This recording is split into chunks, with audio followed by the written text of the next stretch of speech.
নমস্কার, আশা করি আগের দিনের রেসিপিটা আপনাদের খুব ভালো লেগেছে। আজকে রেসিপি হলো দই কাতলা, আর সেটা শুরু করার জন্য আমার মা কিছু প্রিপারেশন রেডি করে নিচ্ছে। প্রথমে কড়াইতে সাদা তেল দিয়ে নিয়েছে, আর তাতে গোটা গরম মশলা, জিরে আর শুকনো লঙ্কা ফোড়ন দিয়ে ভালো করে লাল লাল করে ভেজে নেবে। তারপরে আপনারা যেটা করতে পারেন সেটা হচ্ছে পাতলা পাতলা করে কাটা পেঁয়াজ, সেটা দিয়ে হালকা ব্রাউন করে ভেজে নেবেন। আর সাথে একটু পেঁয়াজ হাফ ক্রাশ করেও দিতে পারেন আপনারা, তাহলে গ্রেভিটা ভালো হয়। আর কিছুক্ষণ নাড়ানোর পর তাতে আদা বাটা, রসুন বাটা, জিরে বাটা, ধনে বাটা, আপনাদের কাছে গুঁড়ো চাইলে গুঁড়োও দিতে পারেন, তাতে কোনো সমস্যা নেই। সেইটাকেও ভালো করে কষিয়ে নেবেন।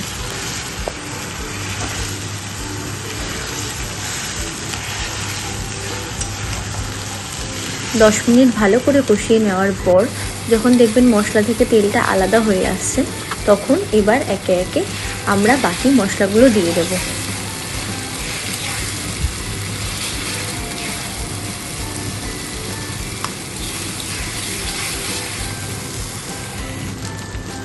বেশ কিছুক্ষণ নাড়ানোর পর আমরা এখানে হলুদ অ্যাড করেছি।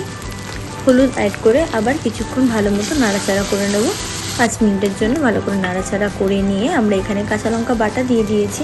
আর কাঁচা লঙ্কা বাটা দেওয়ার পর আমরা টমেটো বাটা আর শুকনো লঙ্কা গুঁড়ো ভালো করে দিয়ে আবার ভালো মতো কষিয়ে নেব, যাতে না কোথাও ধরে যায়।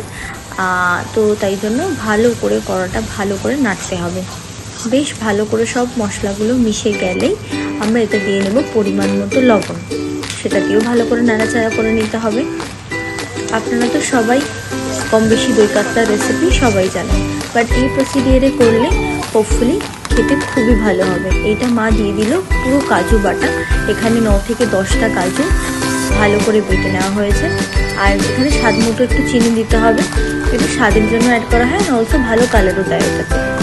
তো এটা দিয়ে আরও ভালো করে কষিয়ে নেওয়া হবে। আর এটাতে আছে দই আর নারকেলের দুধ, যেটা মা প্রথমে রেডি করছিল সেটাই। এটা দিয়েও ভালো করে নাড়াচাড়া করে তারপরে এটাকে একটু জল দিয়ে আমরা ঢেকে দেব ঝোলটা ফোটার জন্য।